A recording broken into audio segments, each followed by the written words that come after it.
오늘 말씀은 출애굽기 23장 14절에서 16절 함께 보시겠습니다. 너는 매년 3번 내게 절기를 지킬지니라. 너는 무교병의 절기를 지키라. 내가 내게 명령한 대로 아비벌에 정한 때에 이래 동안 무교병을 먹을지니 이는 그 달에 네가 애굽에서 나왔음이라. 빈손으로 내 앞에 나오지 말지니라.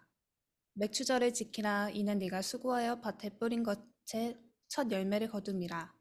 수장절을 지키라. 이는 네가 수고하여 이룬 것을 연말에 밭에서부터 거두어 저장함이니라. 아멘.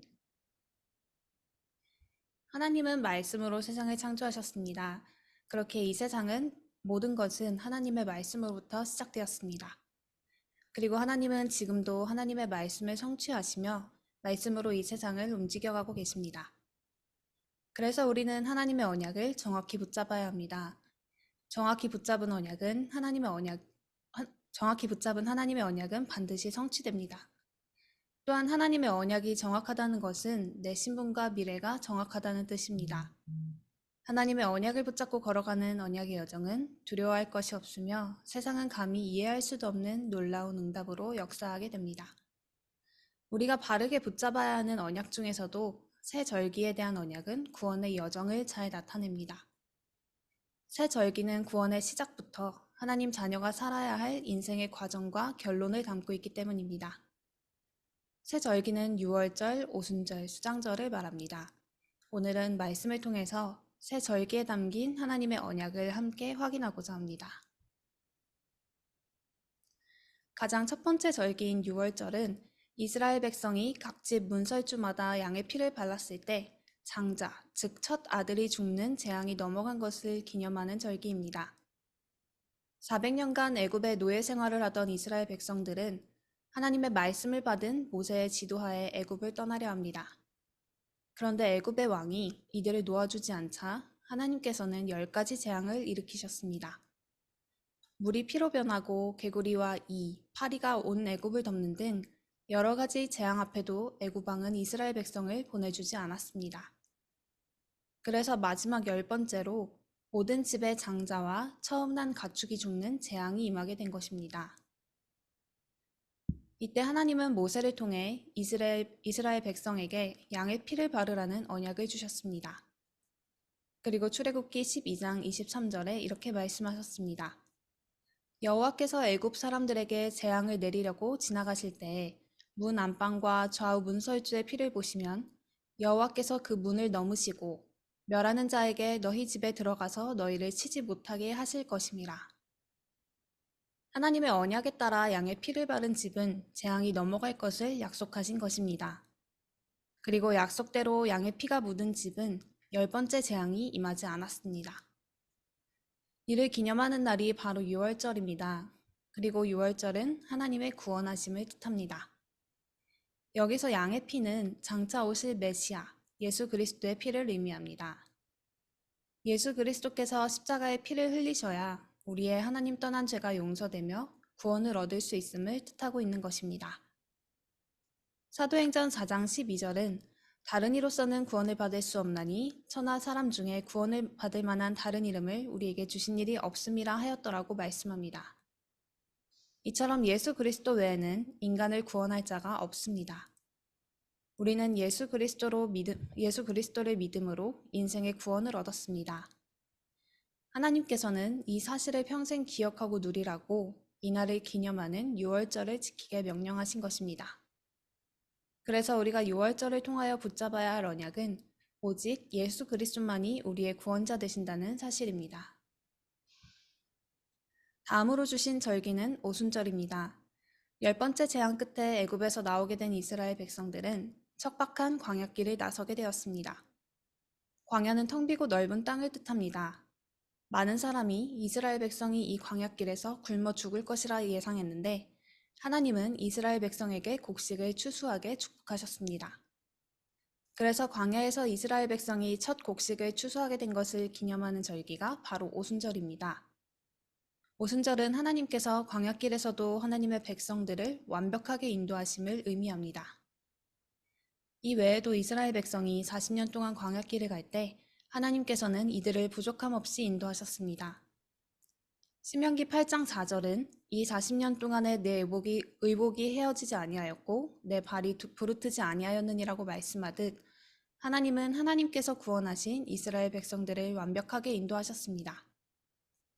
이것은 예수 그리스도를 믿고 구원받은 하나님 자녀의 인생을 하나님께서 완벽하게 인도하심을 뜻합니다. 그렇기에 구원받은 사람은 무엇을 먹을까, 무엇을 마실까, 무엇을 입을까 걱정할 필요가 없는 것입니다. 마태복음 28장 20절은 내가 너희에게 분부한 모든 것을 가르쳐 지키게 하라. 볼지어다 내가 세상 끝날까지 너희와 항상 함께 있으리라고 말씀합니다. 하나님께서는 세상 끝날까지 우리와 항상 함께 하시겠다고 약속하셨습니다. 또한 사도행전 1장 8절은 오직 성령이 너희에게 임하시면 너희가 권능을 받고 예루살렘과 온 유대와 사마리아와 땅끝까지 이르러 내 증인이 되리라 하시니라고 말씀합니다. 이 땅을 살아가는 우리에게 오직 성령만 있으면 충분하다는 것입니다. 그리스도 안에 모든 것이 들어있기 때문입니다. 그렇기에 우리는 오순절 언약을 통해 우리의 모든 인생을 완벽하게 인도하시는 하나님을 믿고 그 언약 안에 거하면 되는 것입니다. 다음은 수장절입니다. 수장절은 첫 곡식을 거둬들인 것을 기념하는 오순절과 달리 한 해 동안 풍성히 곡식을 수확하고 이를 저장하게 된 것을 기념하는 절기입니다. 이때 중요한 것은 곡식을 창고에 거둬들였다는 것이 아니라 알곡을 창고에 들이듯 구원받은 우리의 영혼과 이름을 보좌에 기록하셨다는 사실입니다. 그리고 이 땅에 사는 동안 보좌의 축복을 가져다 사용할 수 있는 신분과 권세를 주셨음을 의미합니다. 그리고 이 땅에 살지만 천국 배경을 누릴 수 있는 하나님 자녀가 되었음을 의미합니다. 구원받은 하나님의 백성들은 미래의 천국까지 완벽하게 보장되어 있습니다. 그러니 구원의 축복이 얼마나 엄청난 축복인지 모릅니다. 그래서 마태복음 6장 31절에서 33절은 그러므로 염려하여 이르기를 무엇을 먹을까, 무엇을 마실까, 무엇을 입을까 하지 말라. 이는 다 이방인들이 구하는 것이라. 너희 하늘 아버지께서 이 모든 것이 너희에게 있어야 할 줄을 아시느니라. 그런즉 너희는 먼저 그의 나라와 그의 의를 구하라. 그리하면 이 모든 것을 너희에게 더하시리라고 말씀합니다. 우리는 본능적으로 당장 눈앞에 보이는 육신적인 것들을 구할 수 있습니다. 하지만 오늘부터는 수장절의 언약을 붙잡고 먹고 입고 마시는 것을 구하기 전에 하나님의 나라와 하나님의 뜻을 구해야 합니다. 먼저 내 안에 역사하는 흑암이 무너지고 하나님의 나라가 임하며 성령으로 충만해 가는 곳마다 예수 그리스도의 복음을 증거하는 인생이 되도록 기도하는 것입니다. 이 기도를 누리고 있을 때 우리에게 필요한 모든 것은 하나님께서 알아서 응답하시는 역사를 체험하게 됩니다. 결국 앞에서 살펴본 새 절기 언약은 예수 그리스도께서 우리의 과거, 현재, 미래 문제를 해결하셨음을 뜻합니다. 구원을 뜻하는 유월절은 하나님 떠나 멸망할 수밖에 없던 우리의 과거 문제가 완전히 해결되었음을 의미합니다.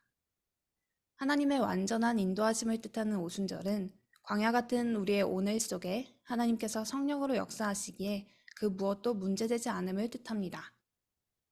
보좌의 축복과 천국 배경을 뜻하는 수장절은 우리가 인생을 마치고 갈 천국이 예비되어 있기에 우리의 미래 문제까지도 이미 해결되었음을 의미합니다. 그렇기에 우리는 새 절기의 언약을 누리며 우리를 구원하시고 항상 함께 하시며 영원까지 인도하시는 하나님의 영원한 사랑 속에 거하면 됩니다. 이것은 하나님께서 말씀으로 약속하신 정확한 언약을 붙잡을 때 우리 삶의 능력으로 나타나게 됩니다. 오늘도 6월절, 오순절, 수장절의 축복으로 소망이 넘치는 복된 하루 되시길 바랍니다. 기도하겠습니다. 사랑의 하나님, 예수 그리스도를 보내사 우리를 하나님의 자녀 삼으신 은혜에 감사드립니다. 오늘도 우리 안에 성령으로 충만히 임하사 우리의 인생을 완전히 인도하심을 누리게 하옵소서.